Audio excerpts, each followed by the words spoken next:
All right, so today we're starting the Doctrine of Human Beings. I think I can't remember, did we read, or did I read that section yesterday? I said it was a big section. You read the first one. That's what that sounds right to me.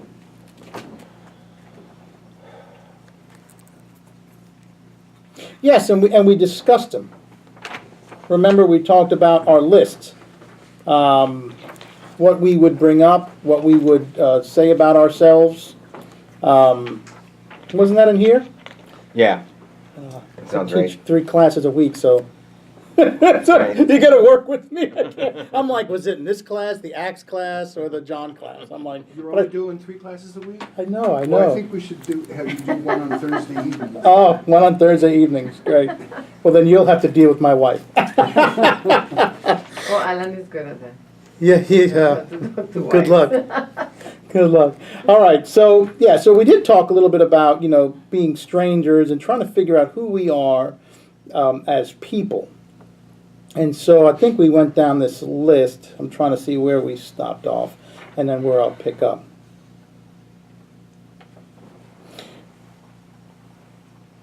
All right. So I'll pick up with Guthrie on page 193. Before we begin discussing the Christian doctrine of human beings, if we need to say something about how it is related to what we can learn from all the various sciences that study human nature and behavior.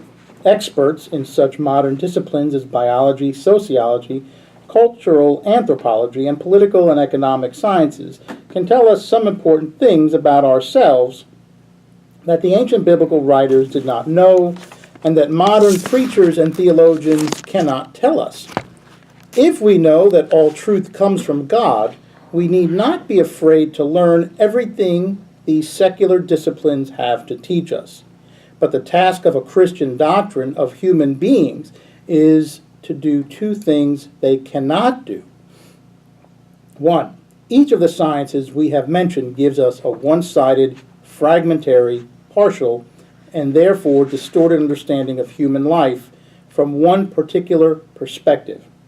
The task of Christian theology is to fit all the pieces of information they give us about the various aspects, phenomena, of human life into a unified total view of what it means to be a human being.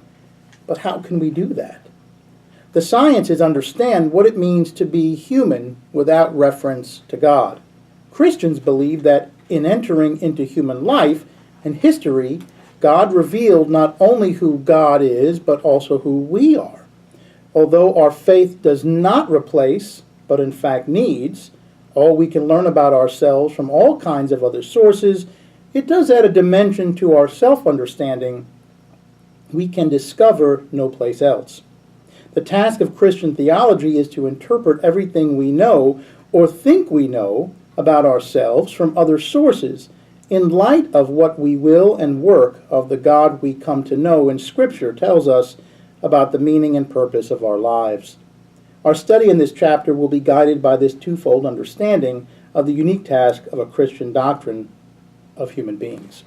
So, the way Guthrie comes to this table is Guthrie says, to be a theologian, a Christian theologian, and to look at human beings and who we are, why we are here, is to look at it from all sides, but also to remember that as you look at it from all sides, each perspective will come with a partial view because it's coming from one source, right? So when you look at sociology, it will come from the perspective of a sociologist or a psychologist or a biologist or a chemist or a theologian, right? Because, if you're like me and studied history at the university and then have a master's of divinity, I cannot tell you what chemistry has to do with anything. I'm not trained in that field, right? I would be doing you a huge disservice, including a lot of erroneous information. So we need everybody. We need everyone to come to the table to help paint a full picture. And this is what Guthrie is saying, that we all come with our pieces of a pie, if you want to think of it in that way, that you kind of put it all together, and that we get a more full, robust picture of human nature. because it's not just theological. It is biological. It is chemical. It is psychological, right? It comes from all angles. And so Guthrie says we should not just, rule something out, but we should embrace it. Embrace all of the different studies in what helps people be people. All right, any questions before we move further? All right, so we are creatures in the images of God. I think that's supposed to be image. That's a typo on my part. But it could be images. Couldn't just be, but I think it's image. I think that's the I standard. think it's the Imago Dei. Like all other animals, human beings are born, eat, sleep, procreate, struggle for survival, and in an indifferent or hostile environment, fight a losing battle with death and return to dust. What is it that makes us distinctively human, different from other animals? Traditional Christian theology answers that we are created in the image of God. That comes from Genesis chapter 1. But different Christians in different times and situations have had a very different ideas about what that means, right? So different times, different traditions, what does it mean to be created in the image of God? Right? That's kind of just, we are made in the image of God, and it's kind of just put on the table. So what exactly does that mean? Very often, instead of asking how Scripture understands this concept, we have simply understood it in the light of the self-understanding they had before they opened the Bible, then read into the Bible what they already thought about what it means to be human. We will look first at some of the more popular of these inserted views of the image of God, and then what most contemporary theologians believe the Bible itself means by it. So again, when we think of, hello little spider. Spider wants to know about why humans are here too. They say, all they do is smash me, and all I want to do is live in a corner and eat bugs. So when we think about that, right, when we say we are made in the image of God, we can probably go around this table and we might get all different answers, right? Because think about the Bible. Yes, we all have our theological understandings or theories of what that means, but what Guthrie says, a lot will go into this. And it will give us different answers, whether it is where you were born in history, your time, how theology was looked at, how the views of God, how God was viewed. And this is not just when it comes to we are made in God's image, or the Imago Dei, right, the image of God, but we can also say this about many other things. Like one of my favorites to use in this situation is when we talk about an unchangeable God. There are some people who will say, God never changes God's mind. And I'm like, are you sure? Have you read the Bible lately? I'm like, because God changes God's mind all the time. So when we talk about an unchangeable God, it's the essence of God that never changes, right? God will always be all-knowing. God will always be all-present, right? God, what are some of the other ones? Omnipresent, Always omniscient. just God. Yeah, always just, always loving, right? These are the things about God that never changes. Now, God does change God's mind. Read Exodus. How many times did God say, my gosh, Moses, I'm done with these people. I'm going to blast them off the face of the earth. And Moses said, whoa, come on, one more chance. All right, fine, one more chance. If that's not God changing God's mind, I don't know what that is. What And- about with Jonah? Yeah, Jonah. Yeah. When I forgot the nation that Ninevites. Yes. Yeah. Perfect. Changed Excellent. his See, you mind. paid attention to my series on Jonah. Very impressive. Ministers like that. Yes, Jonah, right? Because God initially has the thought, I'm going to destroy Nineveh, right? And then Jonah, what happens? The whole city repents. Even the animals are wearing sackcloth and ash, and God looks back and says, this is fantastic. Couldn't have asked for a better outcome. My anger is gone, right? Anger subsides, and Nineveh is spared, right? Yes, beautiful answer, Alan. Very good, very good. So, yes, so God does change God's mind. So there are things in the Bible where we look at these statements or these concepts of God where we see differing answers. So when we think about what does it mean that we are made in the image of God, that we are now going to begin to tackle. So the first piece is rationality. We say we are rational, or most of us are rational beings, right? Western civilization and the influence of the Greeks. How has the Greeks influenced Western civilization's understanding of rationality?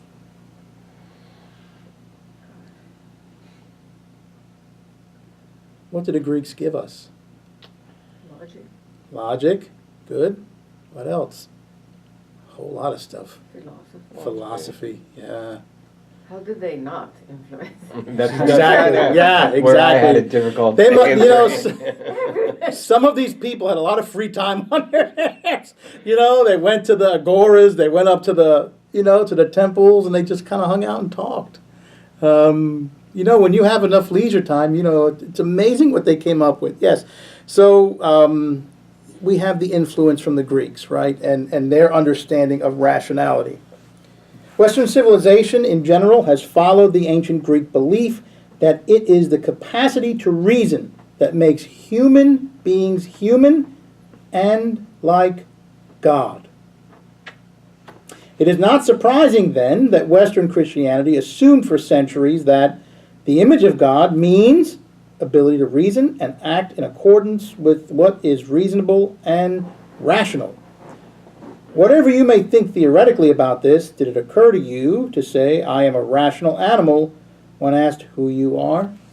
Remember when we asked those questions last week? I don't think anyone said we're rational. I'm a rational being. That would kind of be a little, odd. Imagine on a first date, tell me something about yourself. I'm a rational human being. I don't think that I'm would... a human creature. Yes, human creature. That would float over like a lead balloon, right? Yeah, so the Greeks give us this concept that what makes us human is that we are rational. Right? So what we have to understand is before Christianity begins making its way around the Mediterranean world, you already have these well-developed cultures that already have, many of these things thought out. Whether you move out into Asia, into the Middle East, into Greece, into Rome, there are some pretty well-advanced cultures already out there. So it doesn't mean that, before Judaism and Christianity, everyone's just running around in rags, scrabbling on walls somewhere. These already cultures have been popping up, right, in places in Africa, in places in Asia, and look at South America, what some of their civilizations are creating. So what this means is people are already going to begin asking these questions. Why? Why are we here? Right? So just because it might not be a Western concept, and this here we are looking at one of the Western concepts, doesn't mean that these concepts are not being asked and that questions are not rising, because they are, because we do think. So we do understand our mortality where most animals do not. So yeah, we're going to sit around and start talking about this stuff. So when Christianity begins its movement, right, up and into the Mediterranean world through, Asia Minor, which is modern-day Greece, the Anatolian Peninsula, and then, of course, as it makes contact with the Greeks, we see this sometimes Christianity will reject what the Greeks have taught, and sometimes it'll do what? Absorb it. It'll embrace it. It'll absorb it, right? And we see that in numerous ways, right? It's not just, we think of humans as rational beings, well, most of the time, right? And we are Christians, right? So we don't have to reject something just because, well, the Greeks came up with it. Well, so what? They did.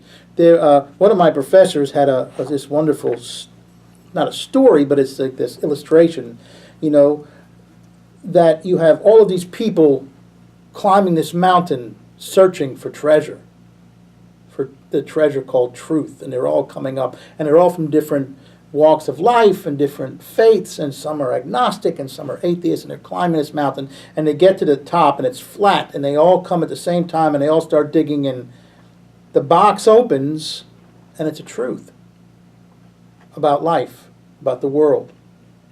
And this is it, truth already exists. We don't create a truth, right? So no matter who finds it, you find it, right? It's already there. It exists, right? So whether it be, the world is round, it's a truth, so whoever comes at it will find it. And so as Christians come in, a lot of the Greek culture gets absorbed into early Christianity.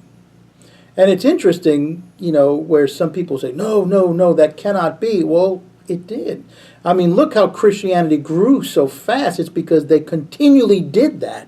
They did that with the pagans in Southern Europe, right? In melding holidays together, like Saturnalia. And they did it with the pagan tribes in the north of Europe. They did it with Yule, right? And then with Easter, naming, calling the day of the resurrection Easter. These aren't accidents. This is the church saying, yeah, we'll work with you. We'll work with you, sure. I was, sorry. Yeah, no, go ahead. You talked about the European pagan tribes. The conversion or the Christianization of the northern European tribes, they had their own stories, Yggdrasil and all the stories of the tree, the tree that was the tree of life. When the Christianization happened, Pope Gregory the Great said, do not destroy their myths. Yeah. Use their myths to build in, to ease into their lives Christianity, because they do not have the Hebrew scriptures. See, for the Jews to turn into Christianity, there was, the Old Testament that they had read, the story that was, they were expecting something, but they did not have that. That's right. So they use their old myths and their old, stories to build in Christianity into their lives. Yeah. And I thought that was beautiful. I mean, for a pope to say that at that time, I mean, this was in the 800s or 900s. I mean, to be that, forward thinking. Right. Or open, and that's important, because and I mean, Paul did it. I mean, remember when Paul's in Athens and he's looking at all of the different Greek gods, and then he notices there's a god and there's a plate and it says to the unknown God. And Paul doesn't walk up and say, "Oh, look at you, you polytheist! You're all going to burn in the the fiery pits of hell." And no, what does Paul do? Paul says, "Hey, look at this, an unknown God. I could see how religious you are. Look at all of these gods that you have, but you see this unknown God. I just happen to know who this is." And now he's got their ears. Oh, really? And Paul begins to preach. So it's not that just because Paul understood and believed in one God, not just from Jesus, from being a devout Jew his whole life, right? His whole culture. So, but you don't go and disrespect people who you want to, befriend and connect with a relationship. You don't do that. You build on things, right? And so with some of these Greek concepts, and they do enter in, you cannot argue that Platonic theory has not creeped into Christianity. I mean, the whole concept of the soul being good and the body being evil. There's a lot of people, The church fathers were all, yes, some of them were Platonists. Platonists. That's right. That's right. So that concept now gets thrown into this mixer, right? And so, I mean, and if you look at Orthodox Christianity, and when I mean Orthodox, I mean, what is like common belief by many, I mean, if God created the body is not bad, right? It's good. God creates good things, right? So we can see how some of these things have snuck in there. And this is one of these examples. 2, under A, the capacity to reason makes human beings human and like God. Right? So in this way, why can we say, why does this statement make sense to us as Christians in the postmodern era? We can reason. Right. Can God reason? Yes. Yeah, most definitely.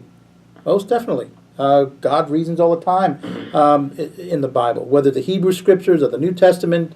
God is an intelligent being. He's not one-sided. God is God. So yes, God can definitely reason. So whether this comes from the Greeks and then is imported, what is that, Miriam? Oh, my sermon. Oh, Yeah. thank you. Miriam wrote my sermon this week. Oh, okay. It's on a copier. Thank you, Miriam. Thank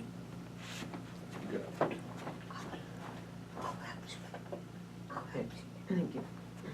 Yeah, remember that before. All right, so that's rationality. Now, let's move down. It's 9:16. We do have some more time. The soul. And this is an interesting one to tackle. The soul. All right, so Western civilization, and again, the influence of, why did I go back to A? Platonic theory of the soul. We briefly touched this a few moments ago. Plato taught a concept of the soul, right? Plato believed that people had souls, and the souls were what? Good, right. Plato also taught that every human has what? A body. And what is the body? Not good. Bad, not good, not good. Plato would have made a good Calvinist, right? And Plato said the body was bad. Calvin just said people were bad, but the body, right, is bad, is evil, right? And so the soul is imprisoned in such a way by the body.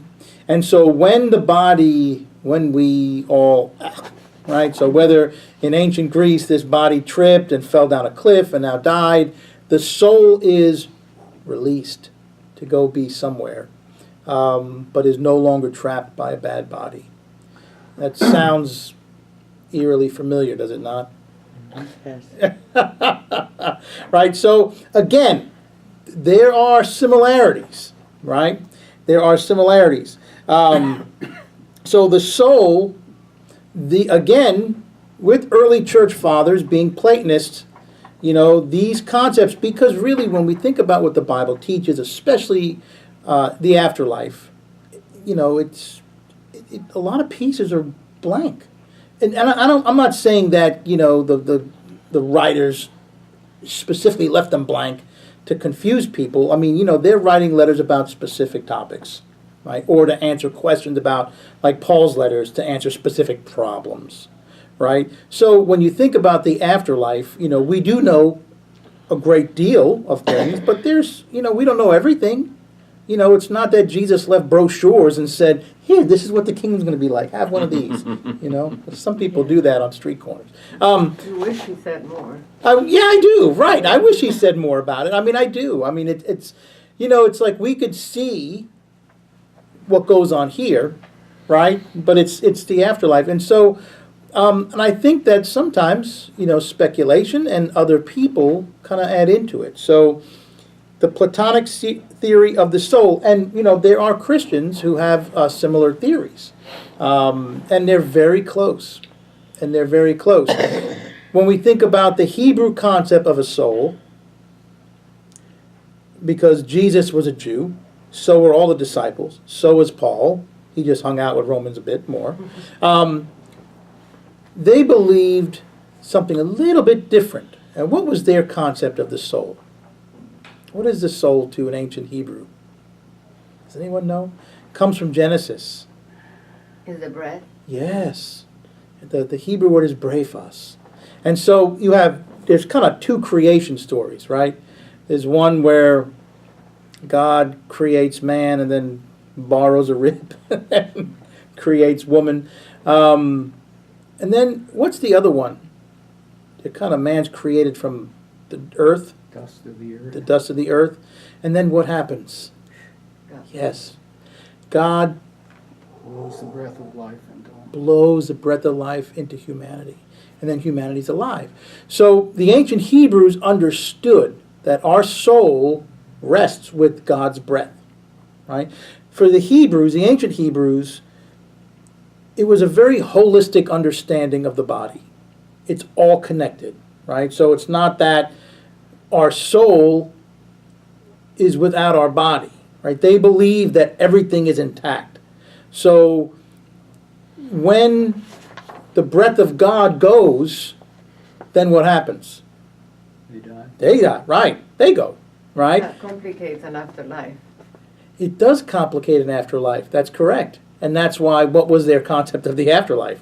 Sheol, right? And who went to Sheol? Everybody. Everyone goes to Sheol. That's right. Right. The good, the bad, and the ugly. Everyone goes to Sheol.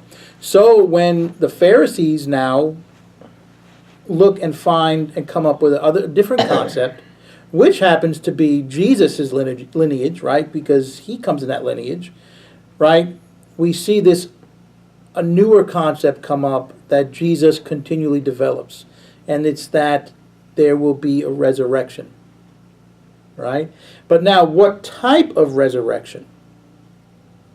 What type of resurrection does Jesus talk about? Bodily. Bodily. Bodily, right? So not just simply the immortality of a soul, but it's a bodily resurrection. Now, we can see when you look through the scriptures and you talk about that, this is what Jesus talks about, that when I return, you will rise. You will rise. It's interesting, many Jews did not use cremation because of the idea of a bodily resurrection, right? Many Jews were buried. In fact, the ancient Jews, they would bury the body, the corpus, and then they would allow it to, become bones. And then what would they do with the bones? They'd put them in ossuaries. They'd put them in boxes and then slid into tombs, family tombs. So like when you would sometimes find a tomb around the first century. In Colombia. Did they really? It's very Hebrew. Recently did that with my grandfather. Isn't that something? I think there's something incredibly beautiful about that. Because all the family is Doing it together. all over again. Yeah, the family is all together in these crypts, and this is, and we see an example of this when they found that, they didn't find it, kind of resurfaced, when they thought they found the ossuary of Jesus' brother, Jacob, right, which we know is James, but his name was Jacob, yeah, and then, unfortunately it later found out it was either a forgery or something, but it wasn't legitimate. But I was in seminary at the time, and it was was on a cover of Biblical Archaeology, and everyone was so excited, because you don't find big things that often. It's not like Qumran and Nag Hammadi happen every day. So it was like, wow, this could be really, big to say that they found something like this. And then when it kind of fizzled, I think a lot of people were kind of disappointed. I was, at least. Sure. I think that stuff's really interesting. But anyway, so Jesus taught the resurrection of the body. All right. So, and I'm not bringing these up to change anyone's mind. I mean, remember, we know very little about what what's going to be like. Jesus in one place says, "Today you will be with me in paradise." What exactly does that mean? We don't have all these answers. But again, it just shows that people. We've been thinking, as early as people have been contemplating about what happens after death. So there's no reason to say, well, why couldn't someone come up with a similar idea? And so the Greeks, Plato comes up with this concept. And it just happened to be so similar or fitting in so nicely that might have allowed it to slide in, along with church fathers being Platonic thinkers as well. So keep that in mind also when we think about the soul, and again, how much the Greeks influenced it. If we think that Greek culture and philosophy has not impacted Christianity or Christian theology, I would ask you to study the book of John and go no further than the first few verses when Jesus is likened to the Logos. Because that's a Greek concept too. And it just shows, again, the author of John saying, hey, look, there's this thing called the Logos out there that the Greeks believe in. And it's this force, even though the universe is chaotic, this Logos is the force that kind of holds it all together. And then the author John saying, and that's interesting, because that Logos is Jesus. Right? So you're looking at a Greek concept, and then here comes a Christian gospel, and the gospel writer saying, oh yeah, that is familiar. That's Jesus. So very early on, Christians are finding ways to make inroads to the Gentiles around the Roman world. And this is going to be very important because, like Alejandra said earlier, you cannot, these people do not have the Hebrew Scriptures. So you're starting from scratch. How do you explain a Jewish Messiah to people who have believed in many gods? And that, what is a Messiah? Why do I need a Messiah? Oh, who? You mean that Jewish guy that was crucified? A criminal? Huh? Again, when people say, oh, we don't know if Jesus was crucified, they could have made that up. I'm like, why would you make that up? You know how much harder it is to prove that Jesus is God or the Son of God when he's crucified as a common criminal? It doesn't bode well. It makes it even harder. Yeah, it makes it a lot harder to sell because people, the criminal? No. But that's what happened to him. So okay. All right, so we're going to go ahead and stop here, and we'll pick up with moral capacity next week. So who wants to remember C? I'll do it. All right, two people. Excellent. I'm like, we got Patty back. She's good. You helped me that 1 week big time.